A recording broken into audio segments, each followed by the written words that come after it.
What if your smartest marketing strategist isn't human? In this episode of Strategy Talks, I sit down with Neil Schaefer, author, educator, and fractional CMO, to unpack what it really means to build an AI first business strategy, especially for small business owners in 2025. From LinkedIn influence to creator led growth, this conversation is your roadmap to scaling faster, smarter, and more human with AI at your side. This is Strategy Talk. I'll be right back.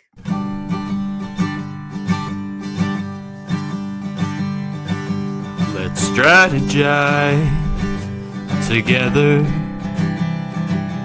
Let's hear it from an expert. Join the conversation, it's informative and free. You and me, let's talk some strategy.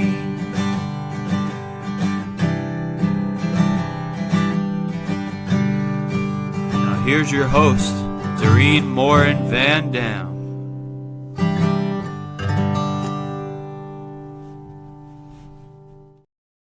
Hello, everybody. My name is Morin-van. I welcome all of you back to another episode of Strategy Talks. It is Tuesday, 8 a.m., and here we are. I want to especially welcome those of you who are with us live on Facebook, LinkedIn, or YouTube. Let us know where you're watching from. And those of you who listen to Strategy Talks as a podcast, we sure appreciate you. So without much further ado, onto the stage comes my friend, Neil Schaefer. How are you today, Neil? Doing awesome, Dorian. How are you doing? Good. I'm so glad you're here and we're talking business strategies. We were just talking in the green room, and you and I serve the same audience, right? Small business owners. So this should be a fantastic conversation, especially since we're going to talk about AI and what's happening. So let's start big. You've spoken about the evolution of digital first to AI first. What does an AI first business strategy actually look like in 2025, Neil? Yeah, so an AI first strategy, and obviously, Dorian, like you, I also focus mainly on marketing, digital marketing. But if we look at that sphere, it's really thinking when we say AI first, it really means AI first. It really means looking at, first of all, breaking down your operations and looking at where AI can fit. You know, we've known since the emergence of ChatGPT that AI can make you work faster, work smarter. We know that, agentic AI is coming. But for many small businesses, they really haven't taken advantage of the opportunity. And I think it really can help level the playing field once we have this AI first mentality. It comes down to your people, right? It comes down to what you do, and really seeing where AI can play a role is obviously the first start. I think once small business owners see that, they will naturally see other ways of using AI. But I think what holds a lot of people back is, when ChatGPT came out, there was no instruction manual. It was like when we brought our first baby back from the hospital. There's no instruction manual for how to raise a baby, right? And it's the same with AI. So there are other people that might be one or two steps ahead of you because they thought about something before you did. But once you get going on it, I think everybody will naturally become more AI first. Very similar to the emergence of the internet, of digital marketing, of social media. Obviously, this is a very, very different evolution because, as you hinted at in your teaser, you sort of have the smartest person in the room. So you would be stupid not to take advantage of that, right? But obviously, in taking advantage of that, you want to have a strategic perspective, and you want to make sure you get this combination of AI and human. So there's a lot to unpack there, but it really begins with, same with digital first. We're going to think digital marketing before traditional marketing in everything we do, because that's the direction where society is going. We're becoming digital first and consuming. AI first is not, the consumer is not becoming AI first, although, when it comes to generative search engine optimization, they more and more are, but it really comes down to operations and output and how we can improve what we do.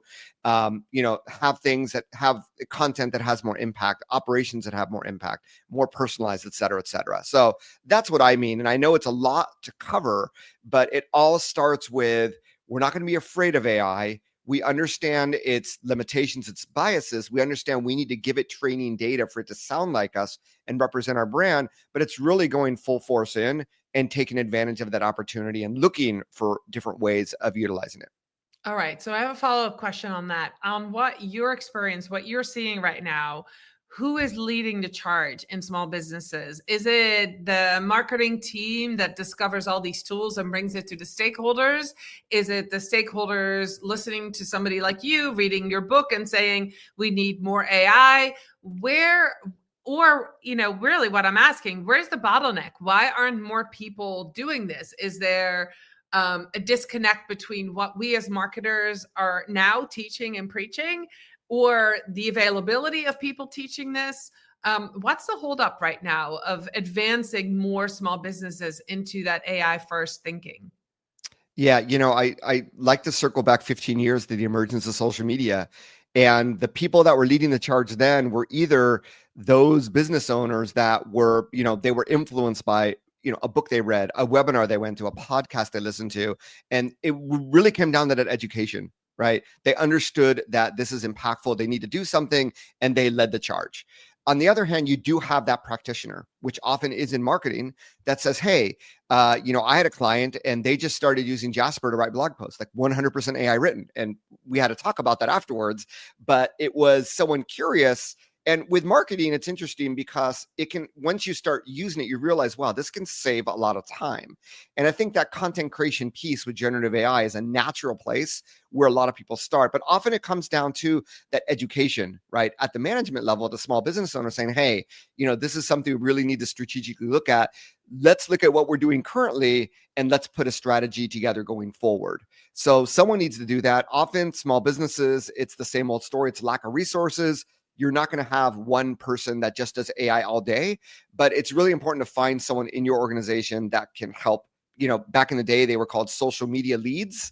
Or in a bigger company, it was a social media center of excellence. I think we're looking at that same thing with AI. Who is that one person going to be? Is it going to be the small business owner, which it might be if they catch on really quickly? Or normally, I would say it's going to be someone in marketing that is already doing this. But obviously, the use cases of AI go far beyond marketing alone.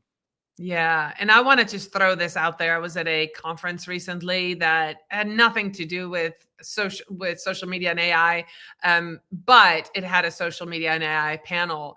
And the statistics that was thrown out, which completely stunned me, is that 71% of employees are already bringing AI to the workplace on their personal devices. So if you're watching this or listening to this as a small business owner, the first thing you need to do is get with your employees, call a meeting and ask them, what are you currently doing that with AI, what tools are you using, right? Because the next thing that they don't have in place is AI policies, which is exactly where that panel went. Like, if your employees are using it and you don't know how they're using it or what they're using it, that means you don't have an AI policy in place. So that's that next step. But that awareness, that was like, wow, that's a lot of people already using it because they've discovered, like you said, is you can work smarter and faster in getting your work done.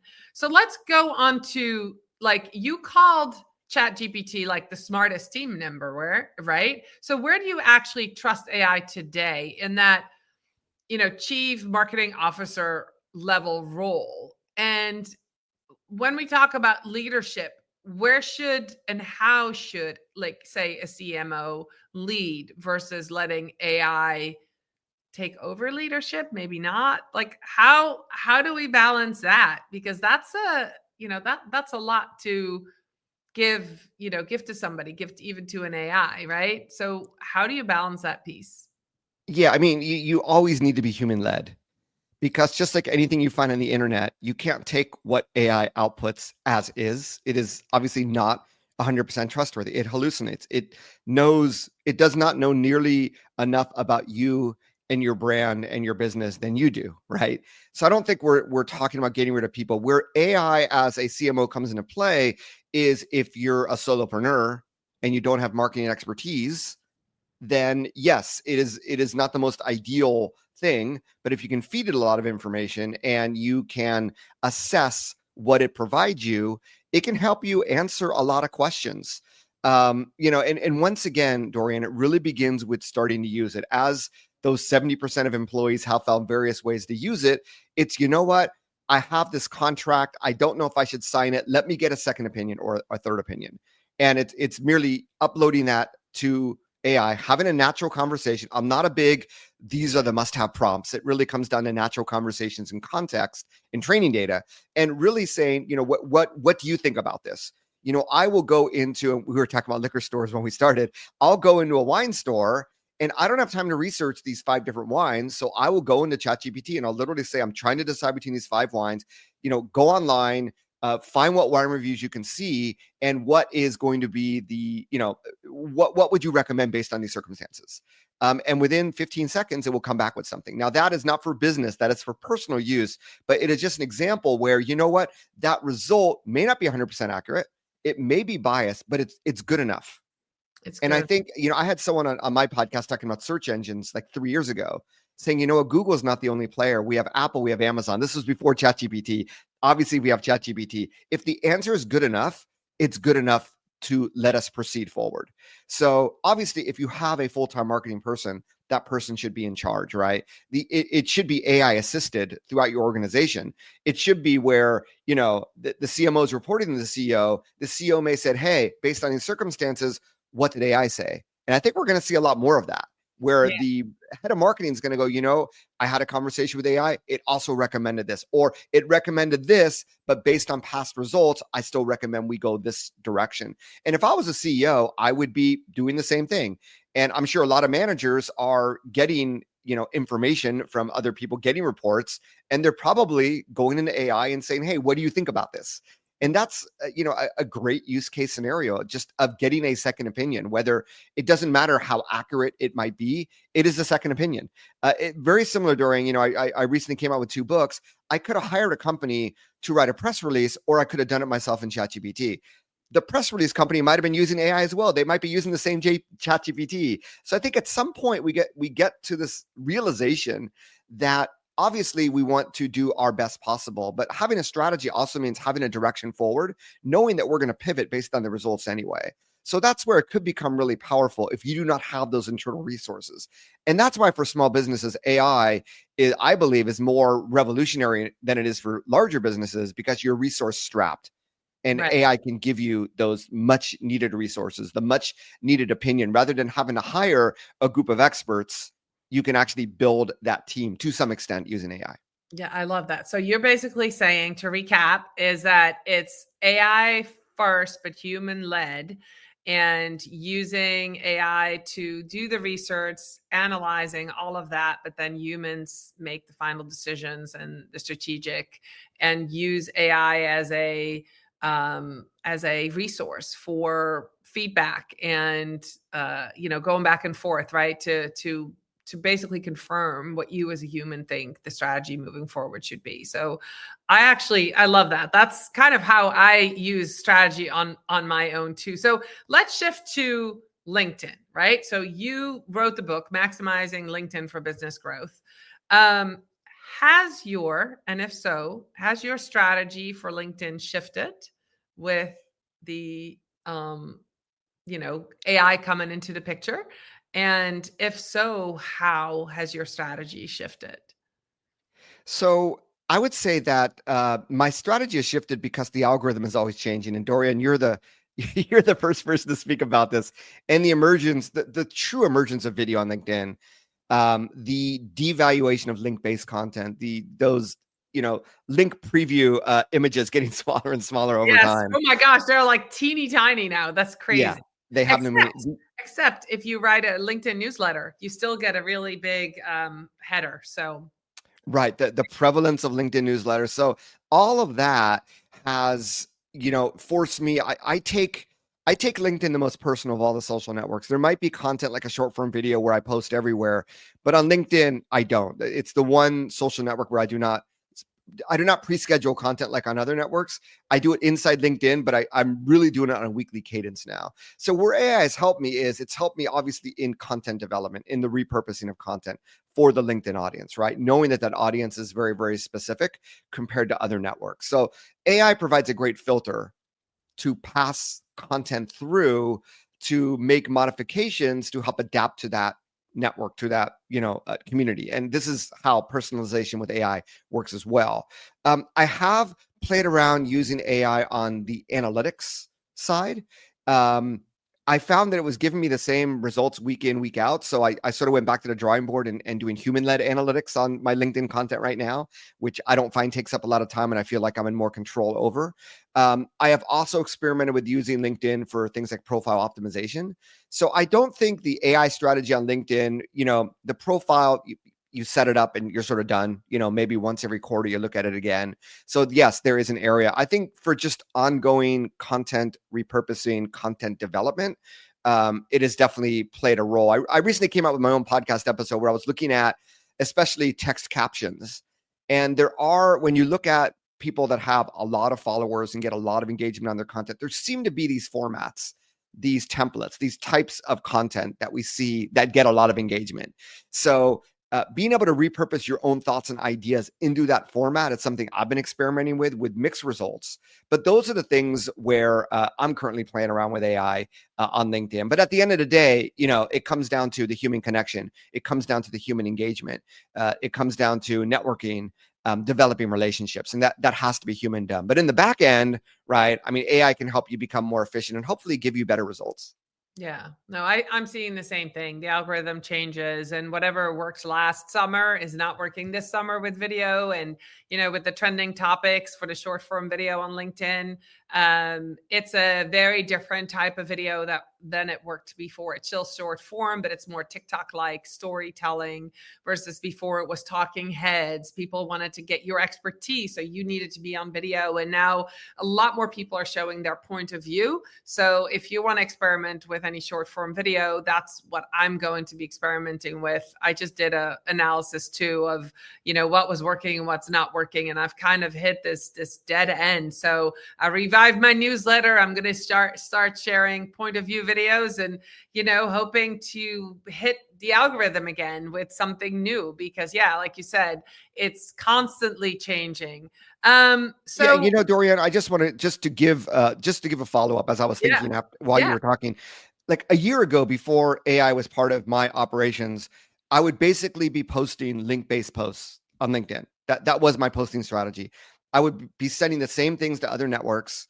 They'd be scheduled a month or two in advance. Now I am purposely looking at days of the week, not so much times of the day. I think I got that down, but days of the week, format types, because people don't understand. Well, hopefully they do, but LinkedIn, you have so many different formats to choose from. So obviously live stream like this is one type, right? We have newsletters, we have, link-based posts, we have images, we have carousels, we have videos, horizontal videos and vertical short form videos.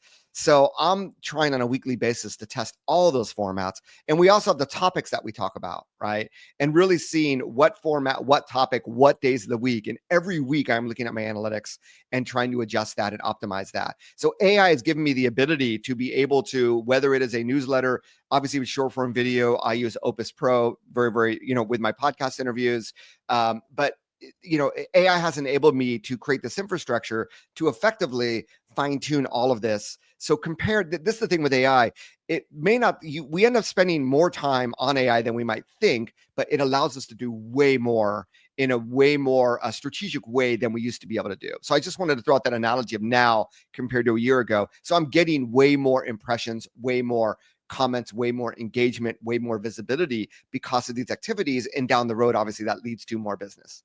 Yeah, no, absolutely. Actually, one of the things that's working well for me is polls right now, which is one of the things that you didn't mention, but they're doing really well. And Another I format type, found Monday or Tuesday for polls, and then by the end of the week, I might revive it or answer comments on the poll or whatever. But that works. And then of course the carousels do really well for engagement too. And then the other thing, I posted a picture of a bird the other day, and that got some engagement, but nothing engages it like a picture of me. So I could be snowshoeing out in Vermont. It could be, in my boots. It could be walking, but even a picture of myself is definitely, the algorithm favors that. So if you need a boost, try that stuff. And I want to throw that out there because I have a system and I'm going to be creating more educational content around this, right? I literally look at my last year's worth of content and I'm looking at my top 50 posts. And I'm using that as the barometer as to what's working, what's not. Do my last week's posts appear in the top 50, right? I will say overwhelming majority of best performing posts are what I call celebration posts. A celebration post is you are speaking at an event. you got an opportunity to do something. It's normally a picture of you, could be together with other people. But it's those types of things that will get the most, or like new job. We know that those go the most viral.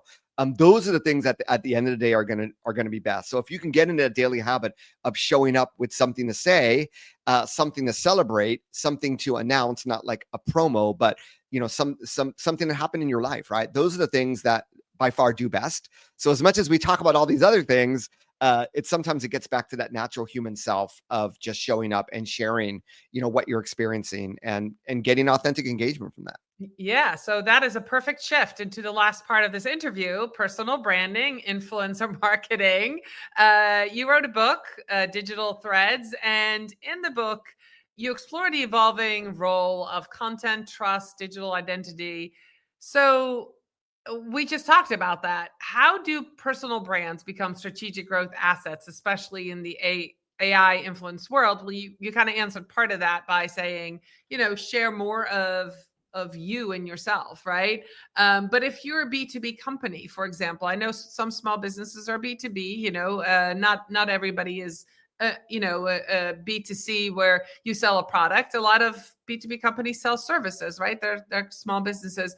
How do you have those types of celebration posts, or how do you tap into that influencer piece? You wrote the book on this, so I can't wait to hear what you have to say and maybe give us some new ideas.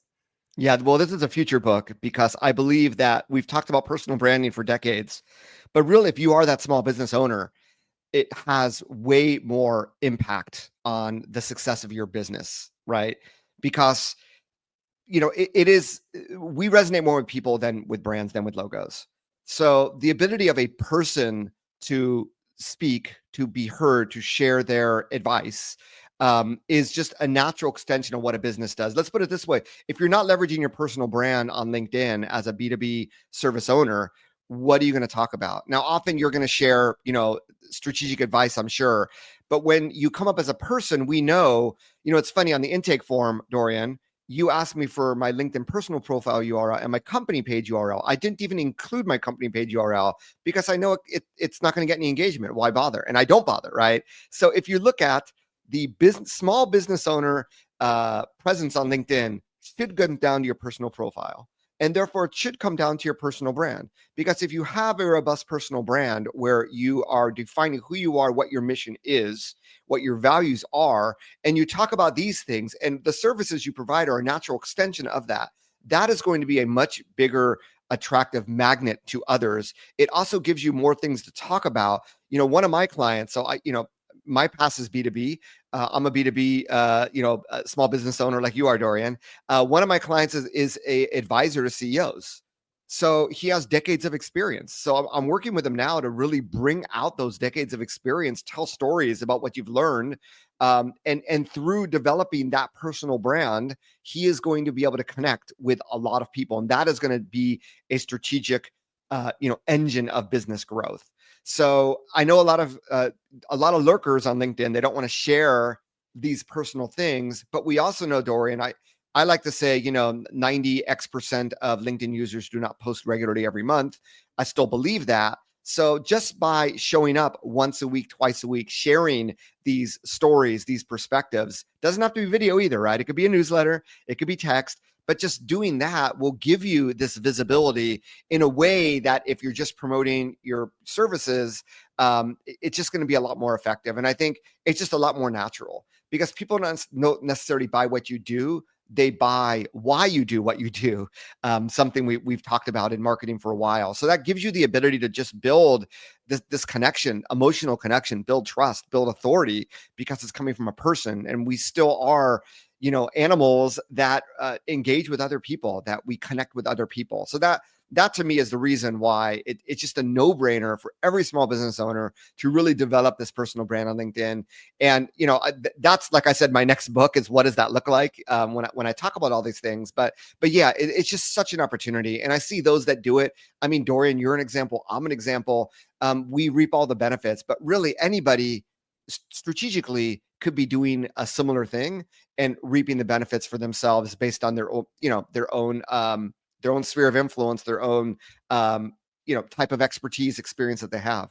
Yeah, and I want to share like a mini case study. I had a consult with somebody who runs a podcasting agency. So their clients are podcasters, but they also dabble in their social media, right? So they take the podcast and repurpose that on social media. And so they asked me for a consult because their content was falling flat. And so I did a quick study on all their clients, and the theme was there was no video for anybody, and the pushback was in the meeting, nobody wants to be on video. And I said, well, it's how you bring it. So what they did, and this was last fall, right? So it's June 2025. So it's been a while. And so I hadn't heard anything back. But basically what I told them to do was said, look, you get a meeting once a month with each of these clients. Tell them you need a 30-minute meeting. And then you have a bunch of questions ready and just let them talk. You record it on Zoom and just ask one question at a time. Make sure that you kind of feed them questions that they're going to answer nicely, and just let them talk. And then use that video and cut it up. Obviously show them and say, hey, you said this, you said that. I got a response recently because it was an additional question. It was, by the way, Doreen, we're getting ready for a second round of interviews because this was amazing and their content has just skyrocketed. And this is just from, podcasters being visible to their audience and sharing, answering questions about their business. So if you're thinking as the CEO that you don't have time, or, the founder, the business owner, make time. Everybody has time for a 30-minute conversation with somebody. I mean, you made time to come on my show. I make time if somebody asks me. This is part of brand development, right? And so sit down with somebody on your team that is, has some smart tools like Descript or whatever that you can cut some of this video and have a conversation about why you started your business, or why, you, like you said, your values, your mission, what you want to accomplish, who you help, why, what the benefits are, and have them cut that up. That is an easy way to get started on video and being seen as a B2B brand owner. Yeah, Dorian, I just want to add, there are people on LinkedIn that will charge thousands of dollars to do exactly what you just said. So this is where you can use AI, because you can go into ChatGPT, and that's what I use. You can use Claude, Google, Gemini, whatever, but go in, tell them who you are, explain who your target audience is, audience personas, what have you, talk about your experiences, your expertise, and say, hey, I want to record a video to repurpose into short form videos for the professional audience on LinkedIn. Please give me a list of 10 questions that I should answer in order to create compelling content that will get engagement from my target audience. Boom. You don't even have to think about the questions, right? You don't even have to have a staff to do this. And then you literally just put Zoom on, record yourself. Like I said, I recommend Opus Pro because I think it's opus.pro, but because it literally will, using AI, suggest 30 cuts from that video that, immediately in vertical format that you can automatically use. If you want to use a tool like Descript or, CapCut, I know you're a big CapCut fan, Dorian, but if you want to like manually do it, I mean, you could hire someone on Fiverr to sort of repurpose it for you, but that alone will give you, I say on LinkedIn, if you can post once a week consistently, that's an awesome way to start. You're going to get like a few months worth of content by doing that exercise. Absolutely. So and actually, right here on StreamYard, you said you use StreamYard too. StreamYard now allows you to download clips, but Descript does too. One button to the underlord, and you say how many clips you want, and it creates the clips too. So it's same with Opus now. It's amazing. It's amazing. So I have one more question for you. I cannot believe we're just about at the half hour, Neil. For a business leader, solopreneur listening today, what should they do, or how can they move forward, right? So you're an educator at heart. What is one exercise or framework that they could use today to assess how ready they are for this AI first strategy? Because we've given them all this, like you should, and this is the results you get, but how can they find out how ready they are, and where they need to start? Are they at 0? At 1, at 2? What level are they at? Is there anything that you can say, hey, try this or test this to get them started? Because I think sometimes that's the hardest part. They're like, well, I know what AI is, or I know what an LLM is, or I have a Chat GPT account. Is that 0? at this point? Yeah, I'd say the best assessment is on a daily basis. How many minutes are you spending on ChatGPT? Mm, Right? The easiest way to figure it out. If you're spending 5 minutes a day, there's probably more that you could be doing. Right. And now, Dorian, I'm not going to ask you how long you spend. I just know from my own personal consumption, it is something like the internet itself. The more you use it, the more you end up using it, the yeah, more use case scenarios you find for it. yeah. So that's the first step in the journey is you need to find an excuse to use it every day is where I'd start. And just like if, before you hired your first employee, you needed help with something. There was or before you hired a virtual assistant, if you hire VAs, what are those tasks that are taking up a lot of time? And let's see if AI can help reduce that burden would be the other place where I would start. So if you have something, especially if it's content related, or if there's you've heard us all talk, it's like, man, that's, I want to get there. I want to be able to post, weekly, daily, whatever that is, then let that be the reason why you start delving a little bit deeper into AI. And the great thing, Dorian, if this was 5 years ago and ChatGPT came out, it's one thing. But today, there is so much information on the internet. There's Mm. so many really, really helpful how-to videos, podcasts, books. So yes, it requires an education. I highly recommend that you start, consuming some of those resources. But at the end of the day, the best education is going to be your using it. And it's when you have a specific reason to use it. So find that reason to get started. And that's really my best advice. And obviously, if you have employees, bring them together and you can do a combination of two things. Number one is understand how they're using it, what value they're finding. And then number two, you could take, I think we're both fans of Michael Stelzner, take the Michael Stelzner of a social media examiner approach and say, hey, I want each of you every week to find new ways to use AI to help improve your work. And then every week, we're going to talk about what you did in this meeting.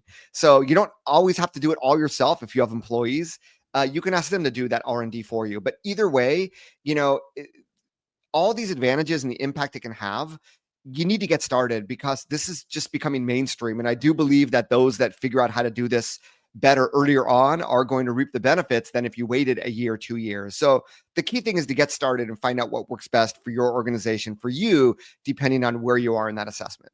That is great. Neil, where can people connect with you? Is LinkedIn the best place? Where can they find you? Yeah, LinkedIn, Neil Schaffer. So neilschaffer.com. That's NEALSCHAFFER. I have a podcast called Your Digital Marketing Coach, and my books are all available on Amazon. But yeah, I'm Neil Schaffer everywhere on the socials. And I do spend most time on LinkedIn. So if you're on LinkedIn, which I assume you are, if you are listening or watching this podcast, please do feel free to connect. That's awesome. Thank you so much. Thank you, everyone who was here to the end. I'll be back next week with another episode of Strategy Talks. And Neil, thank you so much for being with us today. See you later. Bye, everybody.